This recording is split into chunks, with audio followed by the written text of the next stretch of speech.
శ్రీ స్వయంభు పాతాళ వినాయక స్వామి దేవస్థానము September 96వ సంవత్సరము వినాయక చవితి రోజు కనపడ్డాడు స్వామి. ప్రపంచమంతా పండుగ, ఆయన పుట్టినరోజు ఆ రోజే కనపడ్డాడనమాట. స్వామి కనపడినప్పుడు శాలగ్రామ రూపంలో ఉన్నాడు స్వామి, శివలింగం ఆకారంగా ఉన్నాడనమాట. ఇప్పుడు ప్రవర్తమానంగా పెరుగుతూ తొండము, దంతాలు, నేత్రాలు, యజ్ఞోపవేతము అవి ఏర్పడుతూ ప్రవర్తమానంగా పెరుగుతున్నాడు అన్నమాట స్వామి.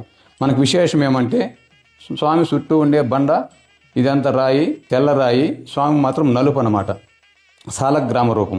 విశేషం ఏమంటే స్వామి దక్షిణముఖం, ప్రపంచంలోనే ఎక్కడ దక్షిణంగా స్వయంగా లేదన్నమాట. అది ఇక్కడ విశేషం. ఇక్కడికి వచ్చిన భక్తులు ఏమి కోరుకున్నా అది కంపల్సరీగా నెరవేరుతుంది. నెరవేరిన తర్వాత వచ్చి స్వామివారికి మొక్కుబడులు తీర్చుకుంటూ వెళ్తూ ఉంటారనమాట. స్వామి కనపడిన 7 రోజులకు ఈశాన్యములో పుట్ట ఏర్పడి అమ్మవారు చేరి మొత్తం తిరుగుతుంది సర్పరూపములో. స్వామిని చుట్టుకో పడుకుంటుంది, స్వామంద్ర మండపంలో పడుకుంటుంది, స్వామిని పడిగెత్తి స్వామిని చూస్తుంది, గుడి చుట్టూరు తిరుగుతూ ఉంటుంది.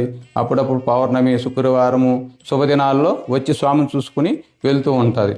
అది ఇక్కడ విశేషం. ఇక్కడికి వచ్చిన భక్తులకు నాగదోషము ఏది ఉన్నా కూడా ఇక్కడ అమ్మవారి దగ్గర దర్శించుకుంటే, అక్కడ కుంకుమార్చన చేసుకుంటే వాళ్ళకి సర్వదోషాలు తొలిగిపోయి ఈ పరిహారం అంతా తొలగిపోయి వాళ్ళు అనుకున్న కోరిక నెరవేరి, సంతానము లేని వాళ్ళకి సంతానము, ఆరోగ్యం సరిలేని వాళ్ళకి ఆరోగ్యము అంతా సమకూర్చి అమ్మవారు కూడా భక్తులను ఆదరిస్తూ కోరుకున్న కోరికలు తీరుస్తూ ఉంటుందన్నమాట. చిత్తూరు నుంచి 17 కిలోమీటర్లు, కాణిపాకం నుంచి 7 కిలోమీటర్లు, తిరుపతి నుంచి బెంగళూరు బైపాస్ నుంచి ఒక 1/2 కిలోమీటర్ ఉంది. బైపాస్ నుంచి కూడా చూస్తే కూడా గుడి కనపడుతుంది. శ్రీ పాదగిరి, పందిపుట్టూరు, ఐరాల మండలము, చిత్తూరు జిల్లా. తిరుపతి నుంచి వచ్చే భక్తులు కూడా వచ్చి ఇక్కడ పాలకూరు దగ్గర స్టేజ్ ఉంది, ఎగవ పాలకూరు దగ్గర బస్ స్టాపు, అక్కడ దిగచ్చు.